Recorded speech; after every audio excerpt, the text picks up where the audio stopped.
Welcome to Sweet Life Beat Life. We hope this video helps. You're starting inside settings, so open it now and stay on the main page. Once done, tap General, then About. That name field controls both personal hotspot and Bluetooth. Make sure your iPhone is unlocked and on screen. Changing the name requires no extra apps.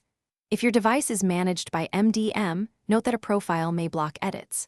Tap Name, Delete, or Edit text, then press Done. This single field is the source for both connection names, which is why we edit it first. After saving the new device name, give the system a moment to propagate changes. Once you tap Done, go back to Settings and open Bluetooth to toggle it off, then on. That forces other devices to see the updated label. Next, open Personal Hotspot and ensure it's enabled. The hotspot name should match your device name. If a Mac or phone is paired, disconnect and reconnect so the new name appears in their device lists. This refresh step resolves most visibility lags. To finish, reboot the iPhone to ensure all services pick up the new name and verify other devices now display it.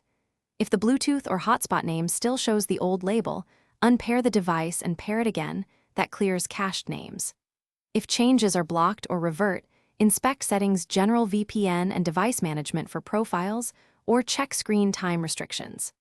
As a last resort, update iOS and retry. A restart plus repairing resolves nearly every issue. Thanks for watching. Consider subscribing if we helped you.